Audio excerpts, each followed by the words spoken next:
Are you tired of spending your time and money chasing strategy after strategy only to discover what worked 10, 5, or even 2 years ago is not working now?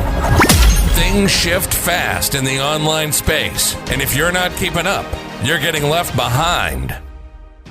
It's time for something different. Welcome to the Marketing, Media, and Money Podcast, where every single episode will be jam-packed with proven, profitable strategies, behind-the-scenes secrets, and what's working now resources from industry experts and global influencers to help you scale your business, shorten your learning curve, and stand out in a crowded, noisy marketplace. And now, your host, award-winning marketing and media strategist, and international speaker, Patty Farmer.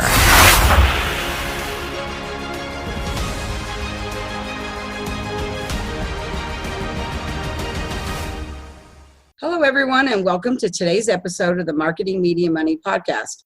I'm your host, Patty Farmer, and I'm looking forward to sharing today's industry expert with you.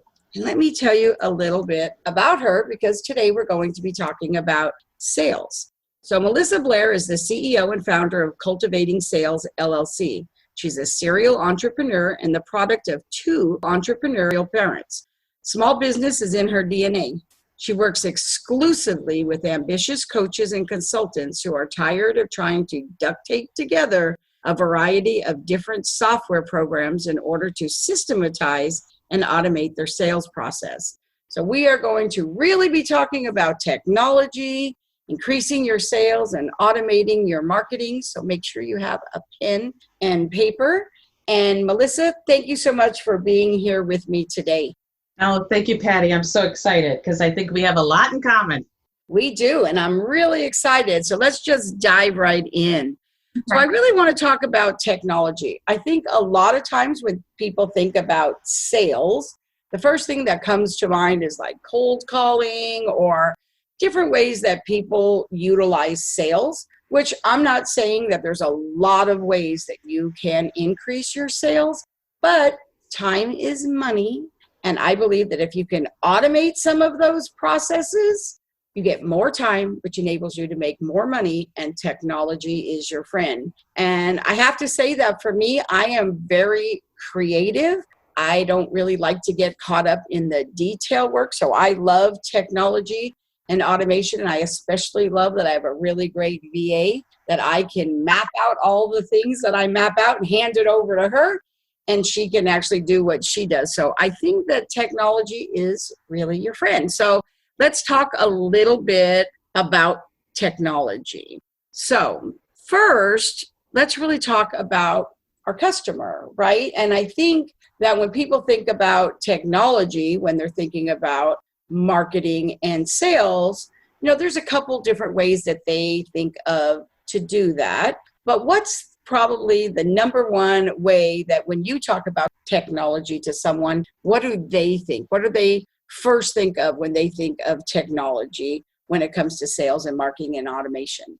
Oh boy, that's a great question. I think for most entrepreneurs, small business owners, there's a certain amount of apprehension about technology. Just like you said earlier, the entrepreneur tends to be the creative person. Their sweet spot is working with their customers, spending time with their customers, really helping them achieve their goals or whatever it is that they're working towards. They're not usually technology people. So that's where that concept of pairing up, like you said, you have a great VA, she takes what's in your head and she can make that process happen with technology. It's great when you can find somebody that can do that for you because the skill sets are very different. So a lot of people are intimidated by the technology. They say, oh, I hate software, anything to do with that.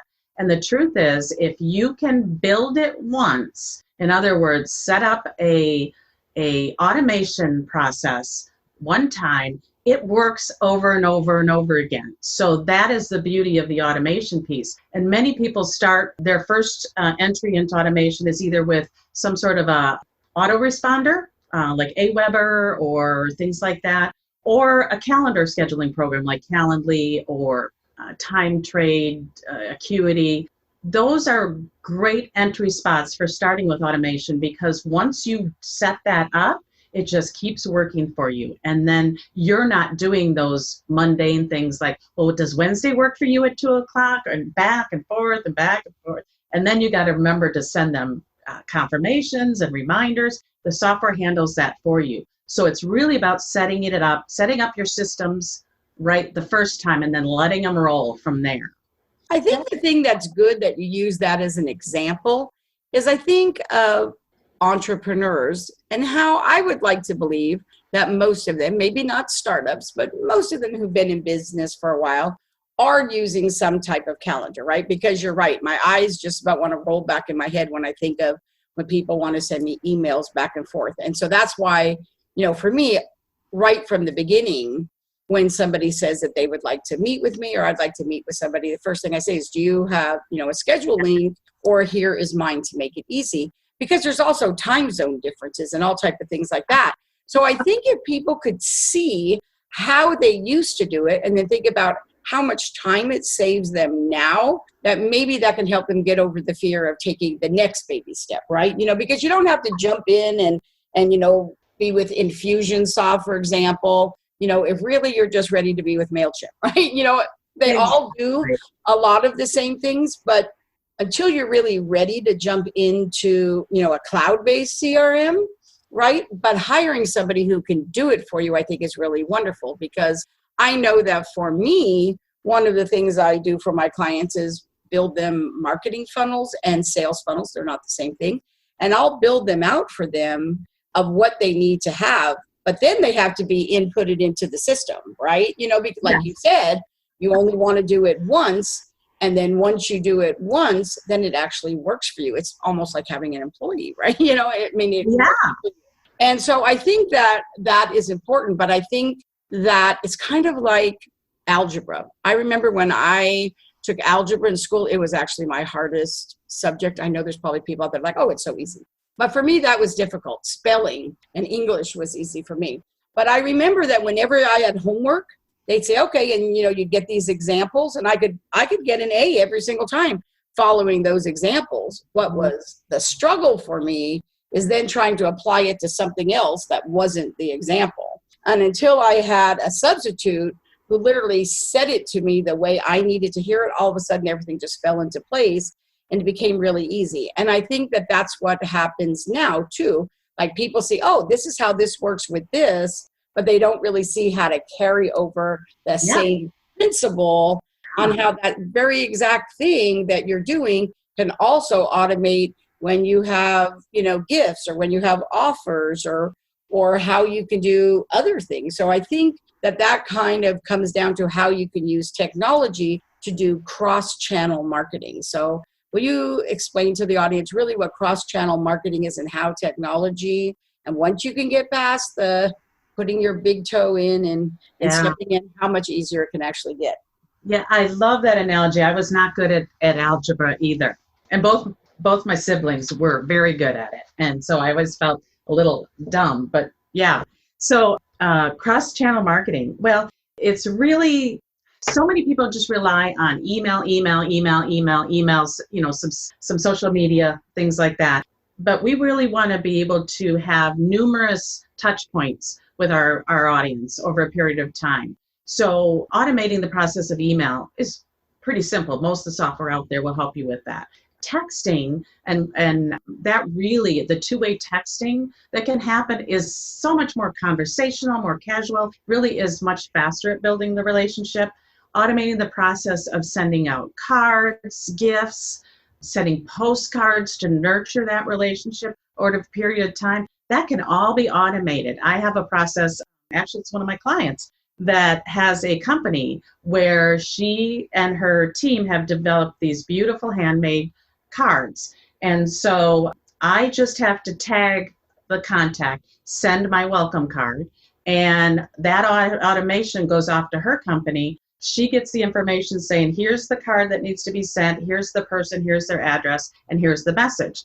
And then her team goes, hand writes the message on that beautiful card, hand addresses it, mails it, stamps it, and mails it. And I've let go of that. It's all automated. It's all high touch because it's handwritten. And yet, so the impression made is very high level.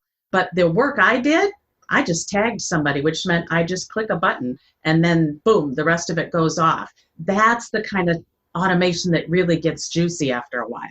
I think so too. And there's a couple different things that really I love about that, because really doing something once and having it work over and over again, really works well with what you're saying. And so I know for me that, I'm in the marketing space, and I feel like once somebody subscribes, right? They subscribe and they say, oh yes, I want to get more information from you.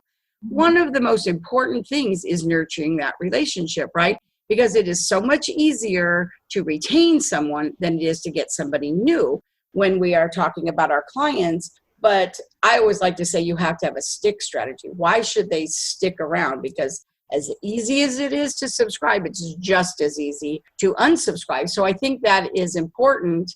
And that is why I love the beauty of using technology to automate, because it can pay attention to it. And I'll share an example. I know that for me, every 3 months, I vet my list. I want to make sure that my list and the people who trust me to give them value, that they're always getting relevant, consistent value. And so every 3 months, I send them different wording, but pretty much I ask them, that I want to honor them and make sure that I am sending them relevant information that they want. And I ask them, what is the information you want? And then I have little radio buttons there for them to click on.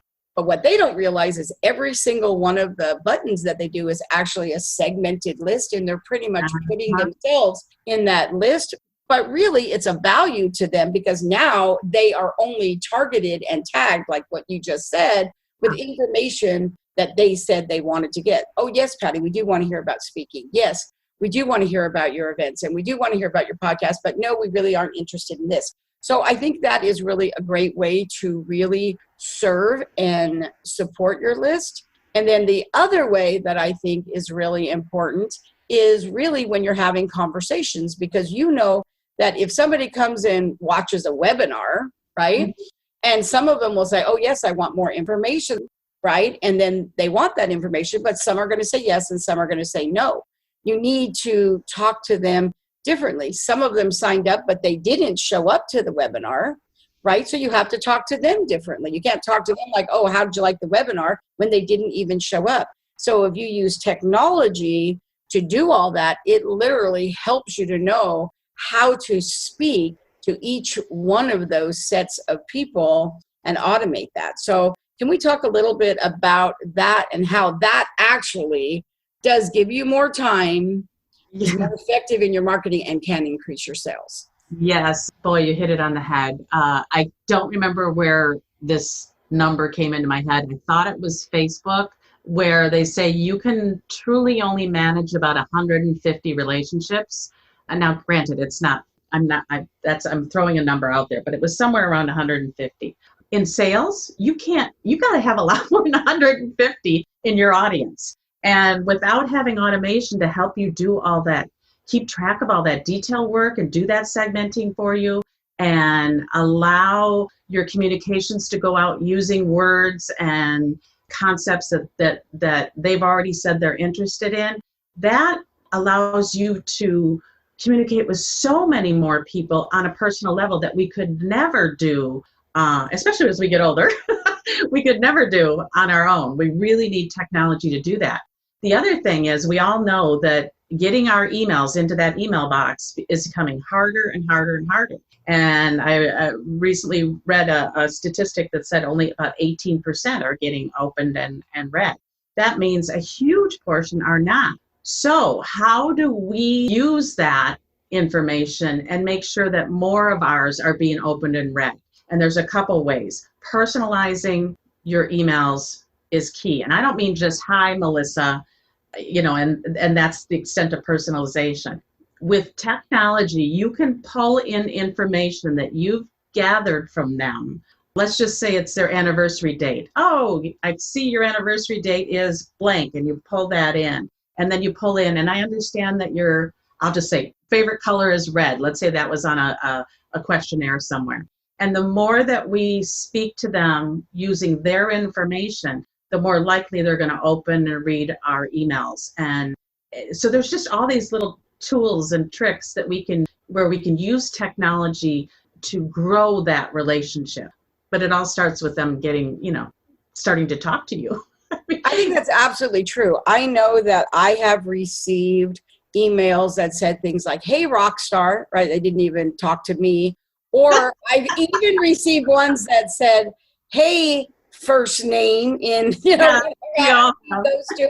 And that cracks me up because it's like, okay, so obviously like you're falling on the job there. But at the same time, I think that really sometimes they think that that is just us marketing to them, which of course it is. But the reality is we're marketing to you in a way that you want to receive it. And that's a good thing for both sides. I only want to get stuff in my email that I like. I mean, when I'm going through my email and I'm in my inbox, when people are talking to me about things that are not the thing of why I signed up for them, they have one finger on the delete button, right? Delete, delete, delete. So I think what we need to really think about that. But one of the things that I think, and I want to talk about, that technology has allowed us to do is to collect data. I mean, there's a reason why you're on Facebook and when you're on social media and those ads and you're thinking, wow, I just looked at those shoes, right? I mean, they're collecting that data, right? And so when you use technology, you are collecting that data as well. I mean, maybe not to that extreme, but you are collecting data that allows you to serve them in a way that they want to be served, right? Because they're telling you. So let's talk a little bit about data. What kind of data, we'll just say through email marketing, can you really collect? And what are some of the ways that you can use that data to increase sales? Our software includes both a form builder and a survey builder. A form builder is just collecting data. So it's first name, last name, email, that kind of stuff, maybe a few questions here and there. Survey builder is very different. It has conditional logic. So if they answer this question this way, they jump to question 4. Or if they answer it that way, they jump to question 5. We also have the ability to disqualify somebody. So if they answer a certain way, they go off to a thanks but no thanks page, as opposed to those that are qualified go to my calendar. And so all this data that we can collect, like you said, and it's so important, it's really all about you, the audience. It's helping us help you. It's not tricky, how do I trick them to buy? No, it's finding the right people who want that message. And so by collecting that data and then being able to build what we call a trigger, we can then send them more, kind of like what you talked about before. So if I ask the question, what's your favorite color, red, green, or yellow, and you say red, but I don't work with people who like red, I'm going to send them off to a thanks but no thanks. I saved them time and I saved me time. We weren't a right fit.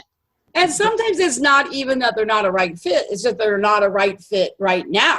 Yeah. Right? They're just not there yet. And I think that it happens a lot when somebody opts into, say, a downloadable gift, right? And then, like, sometimes people will do that. I hate this, by the way. And then all of a sudden, the next thing you get from them is them trying to sell you something, right? That is using it wrong. But there is a way that you can say, oh, if they found this interesting, like maybe you'd find this interesting. This is, like if you like this, you'll probably like this. And then you can kind of go until you get to the thing that actually they self-select and raise their hand and go, oh, now that's the thing I want more of. So you can really use it. And I have to say, I think people don't really realize sometimes how much it is already being used. They think big things like Facebook. But I mean, I have to tell you, one of the things, I do events, right? I produce events. I have to tell you, one of the best sources of data I have ever gotten is through Eventbrite. People don't even realize it. But when you are having people sign up for tickets, you could ask them questions. So here's an example. A lot of times when people will tell you their demographics and they're like, oh, the people who come to our event, they're making between this much money and that much money and they do this. And I always used to think, years ago, where do they get those numbers from? Right? Is that like blowing smoke? Where do they get those numbers? Now, you could, but you wouldn't.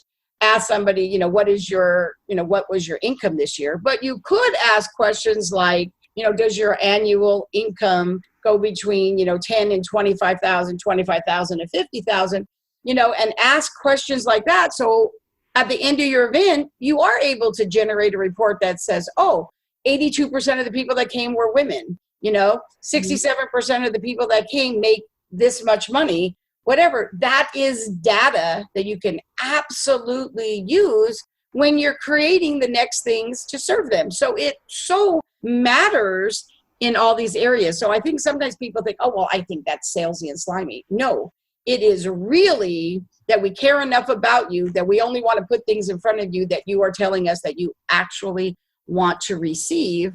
So we are actually serving them. Right. Because they have problems and they're looking for solutions. And if we're the right fit, great. If we're not, that's okay too. Like you said, maybe it's just not time yet. And I also think too, a lot of times people take it, and I actually think that back in the day when I very, very started with email marketing, I think maybe I kind of thought that too for a little bit. But I think that people think when they unsubscribe, they take it so personal. It costs you money to have those people on your list. I don't think people realize most services are a tiered service based on how many people that are on your list. So if somebody is never going to engage, they're not interested, they just got on your list to get that freebie thing. Well, I would rather that they, please unsubscribe. I'm paying for you to be there. If you are not interested, great. And that's why you have to do a lot of cross-channel stuff, multiple social platform things, do a lot of things with them. But it is true when you do talk to them about one thing. I mean, we have this podcast, Marketing Media Money Podcast. We also have a magazine. Every time I send the subscribers their issue that they get a day before everybody else in their inbox, also in that email, I always invite them. Have you listened to the Marketing Media Money podcast, right? And then sometimes I say, have you, came and, join our community, our Facebook group, right? So really, honestly, they want to would you like to get up close and personal with the people on our podcast and the people that write for our magazine? Oh, yes, I would. I would love that. Oh, good. Well, here's how you can meet them, right? So really, all you're doing is offering them other ways. Some people like video and some people want to read. You're just finding other ways to serve them. But here's the question that I have, Melissa. Okay. The question that I have is how, for the guests out there, for the people who are listening, how does that equate to sales? Like, what are some tips? So let's give them some tips that they can write down, that they can take action on. What are some tips that they can use that are going to help them use whatever they're using already, or maybe think about whether it is time for them to, level up? But what are some of the things that they can do that maybe they're not doing or hadn't thought of that can help them to increase sales? Great question. Sales, our tagline is actually connections plus conversations equals currency. So you first have to be making those connections. And wow, there's so many ways we can do that. We can do that through social media. We can do that through advertising. We can do that through networking. We have, there's just so many ways that we can start making connections with new people. And without those connections, of course, you can't build a relationship. So how to use automation. Every time I come back from a networking event, I usually walk back with 5 or 6 business cards. I have a system set up where I enter their contact information into my database, and then I text them a template. They don't know it's a template, but I have a little template that says, hey, great meeting you at this event, whatever that event was. I'd love to get to know you better. This is not a sales call. Let's just set up a Zoom where we can just learn more about each other. Here's a link to my calendar. Let's make it happen. And so those just go out, bing, bing, bing. It's all pre-done. After I put their contact information, boom, goes out. And then bing, bing, bing, my calendar starts booking up. Again, those are not sales calls. Those are get to know you calls. They may lead to a sales call. They may not. Maybe they're just somebody, I said to you earlier, I collect people. I like to know who in my head I can say, oh, somebody's looking for this. Oh, let me connect you to Patty. I love doing that. And that's really what networking is all about. Now, I do have to say right here, because I know there's probably, I don't know how many people in my audience right now that are going, you're adding their business cards to your email list without their permission. Right? We all know that's against the CAN spam laws.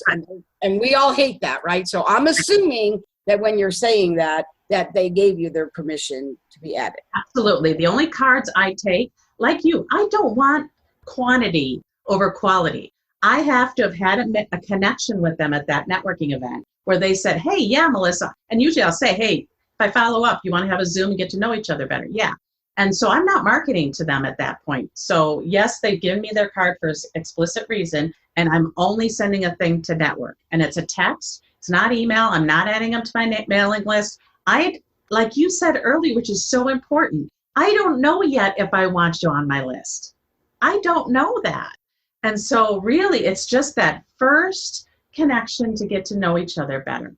What you can do to add them to your list is, if you're standing up in front of a group and you're doing a presentation, you can say, hey, if you'd like the slides to this event or to my presentation, or if you'd like my free ebook or any of that kind of stuff, text the word slides to this phone number, and then boom, they are automatically, because the software handles it. I actually do that. I'm a speaker, and when I am speaking, I don't want them to be focused on trying to write down every word I say.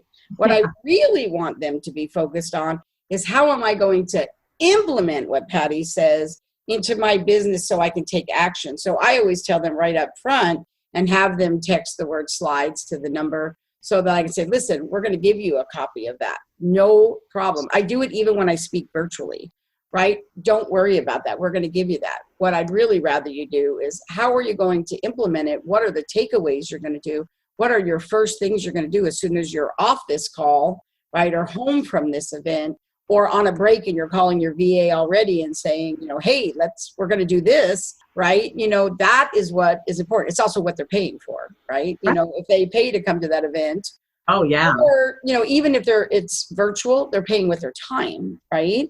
And it's all about what are they going to do with it. So I love the text ability of that.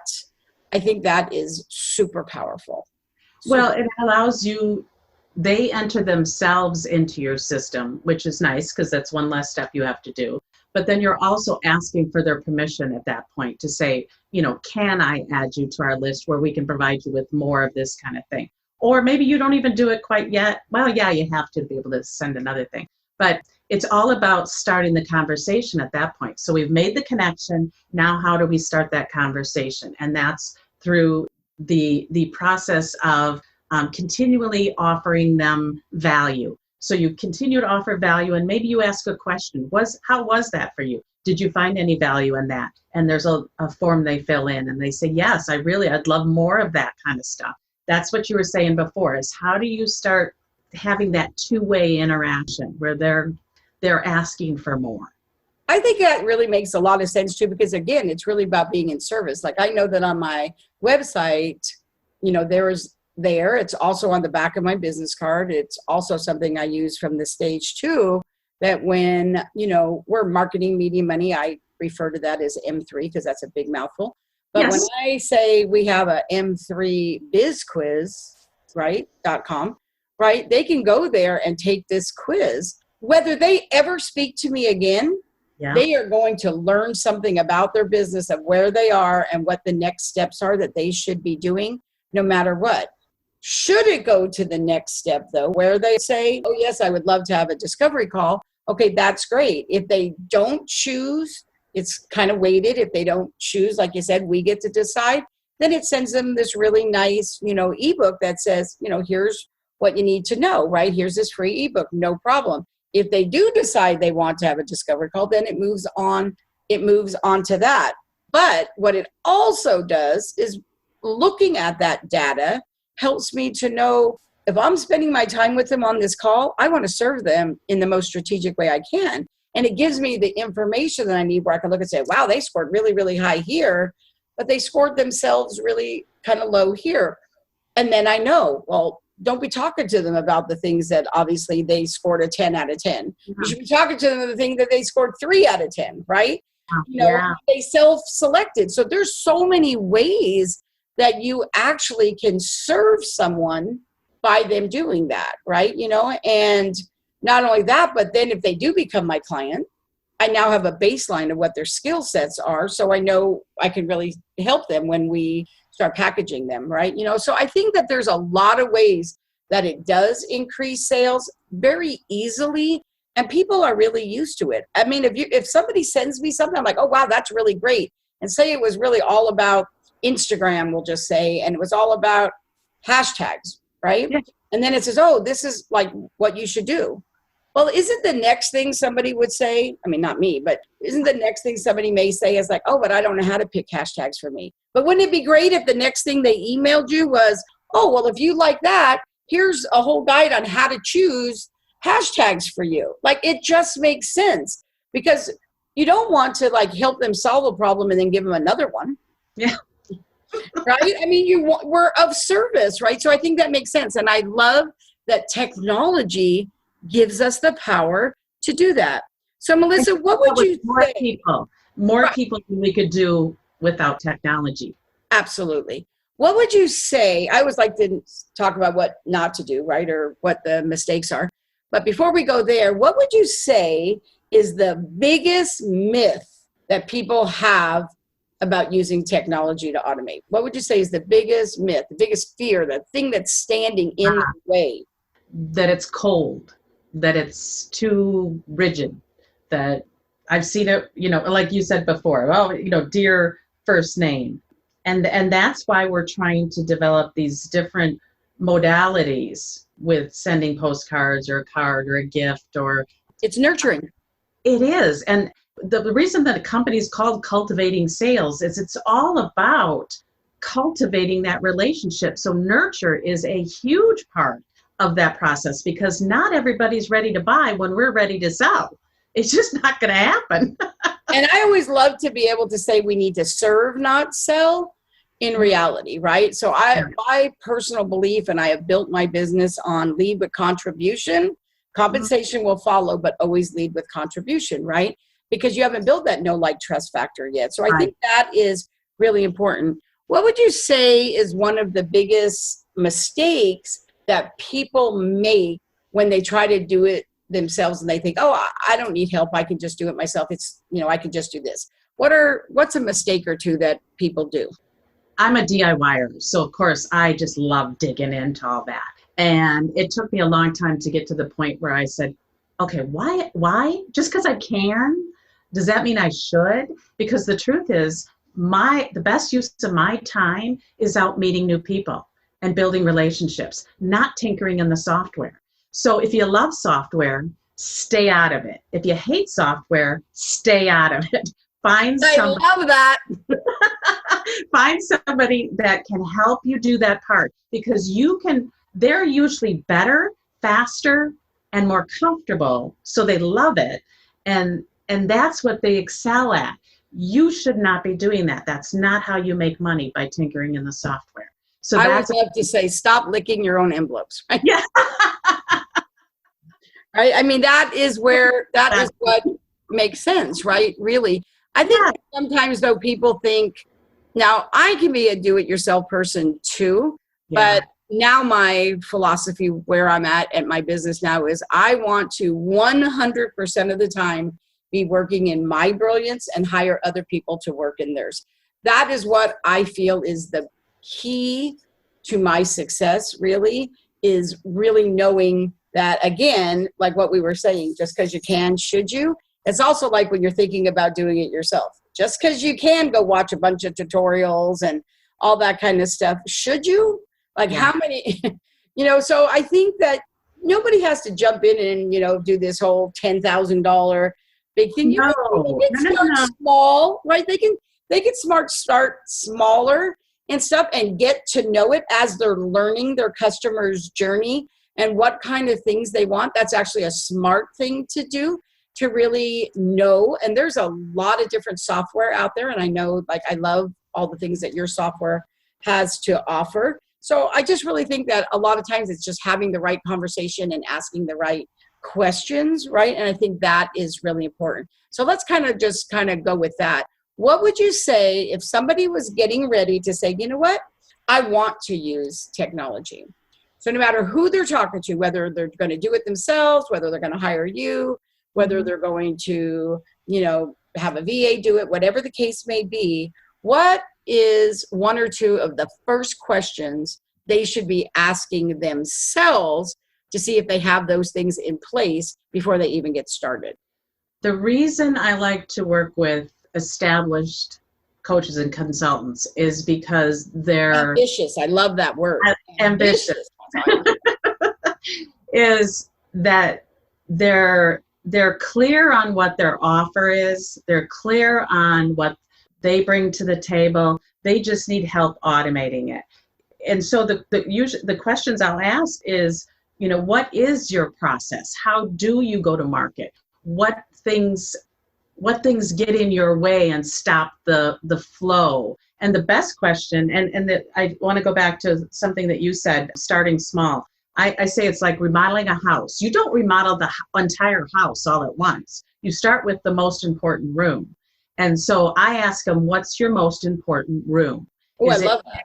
Getting your calendar set up to start booking, so you've got 3 to 5 appointments a day set up with people? Or is it building a funnel that is going to bring in cash flow so that they continue then to work on their home?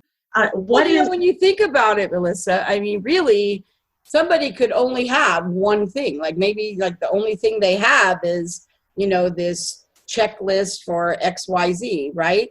Yeah. And they don't have what's the next step after that and the next step. So really, one of the questions they need to ask themselves is, do they have those things? However, sometimes you don't know to create those things until you actually understand too. So they kind of sort of go together, because I know that when I work with my clients, we help them build all of that out, right? And sometimes when I say to them, well, what's the next thing they need? And for me, I like to work, what's the final thing, like the big thing, and then work backwards, right? What do you need to know before that? What do you need to know before that? And then you can get to the thing. But the reality really is, and I think the biggest mistake that people make is thinking that you can just, have somebody opt into a, 10 steps to XYZ checklist and then think that you're going to be able to sell them a $5,000 program. Like that's not going to happen. You couldn't do it if you were talking to them in person, and you're not going to be able to do it when you automate. And while automation helps free up your time and allows you to do something, it's not to replace ever talking to anybody, right? It's not a replacement for that, right? It is not your salesperson. Technology is not your salesperson. You still have to bring that to the table. I'm an old-fashioned sales girl in that I believe that you still have to build those relationships. That requires meeting a few times, maybe nurturing for a while to build that know, like, and trust. But yeah, you don't rely on the software to close the sale for you. Not gonna. And I think sometimes when people do get into that, they think it will. And so they're like, oh yeah, I'd rather pay somebody to help me with that so I don't have to, because maybe they're introverted. But they go hand in hand like peanut butter and jelly together, and they work really, really well. And the more you learn about your processes, the better your automation is. And the more you learn slowly and get to where you understand automation, the more that's going to help you to know what type of content you should create too. So they kind of go hand in hand. It really does. The other thing I found just through the sales training we went through, I'm introverted. So I'm not your typical outgoing, person that's out there talking to everybody and closing all these deals. I learned that I get excited when somebody tells me the problem they have. And if I have the solution, oh my God, that's even better. And so then I can ask better questions. And that doesn't take me being something different than what I really am. We can be introverted. We can be not your typical salesperson and be good at it, because there's nothing sleazy about sales. Sales is problem solving. Sales is helping people. And so when people say, oh, sales is sleazy, and oh my gosh, then that's the wrong way. Not doing it right. Sales is solutions, right? Solutions. It so is, and I love that. Melissa, this has been so wonderful, and I appreciate you spending this time with me and with us and my audience. So how can people connect with you? Well, I try to practice what I preach. And so I have a gift for everybody. And the way that I'm going to deliver it is maybe a little bit different than what people are used to. But I'm going to ask you to get our Beginner's Guide to Marketing Automation. It's a report. You can text the word report to the number 262-261-0345. So just add the word report, nothing else, just report to 262-261-0345. And then you'll not only get the report, but you'll experience what that feels like and how you can use text a little differently than email. I love that. And we'll make sure that we have that in the show notes for everybody out there so that they don't have to worry about remembering that. And what is your website if they wanted to go get more information? Great. It is cultivatingsales.com. That's easy. Yeah. Cultivatingsales.com. I love that. And we always ask every one of our guests in this, what I like to call open mic portion of the show, where we're going to ask you, what is your number one? You gave us a lot of value, but what is your number one marketing media money strategy? If you had to narrow it down to one thing, what would it be? The thing that has changed my business, because I've been in this world for a long time, is texting. Like I said, it's more casual, it's more conversational. It is a two-way conversation as opposed to, I think email's gotten marketing, and texting allows you to really get to know that person on a little bit more of a personal level. I don't know what it is about it, but so you're not talking about just texting. Everybody texts these days. You're actually talking about two-way texting in your marketing strategy using technology. Yes. So they may text the word report, and my automation will kick back the process. But if they say, well, Melissa, I have a question, I'm also able to just answer that question. So it's not a chat bot. It's not an automated bot thing. It is the software kicking in and doing some of the automation. But if somebody comes back and asks me a question, I'm right there with my phone and I'm answering the question on text. That's different. And you don't really know until you experience it. We even on our website, you'll see we have a little live chat. And so when people type their question in there, that's going right to my phone and I'm answering their question right there. So while we can do broadcast text messages where a bunch of messages will go out, not that they all get the CC or anything like that, it goes directly to that person. That's great because we can send out, 200 text messages all at once. But we also have the ability to do that personal conversation. So I'm on my phone all day long, just building relationships with people. I love that. So Melissa, thank you so much for being here with me today. I appreciate it so much. Thank you. And for our guests, thank you so much for joining us on the Marketing Media Money Podcast. If you enjoyed today's episode, please like, subscribe, and review the podcast on your favorite listening platform.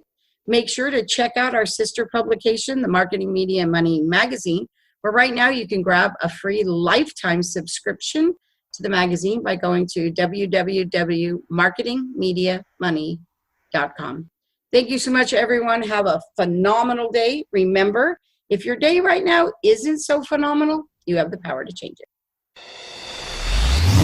Thank you for joining us today on the Marketing, Media, and Money Podcast. To shorten your learning curve even more, make sure to grab your free copy of the Marketing, Media, and Money magazine at www.marketingmediamoney.com. I promise your business will thank you.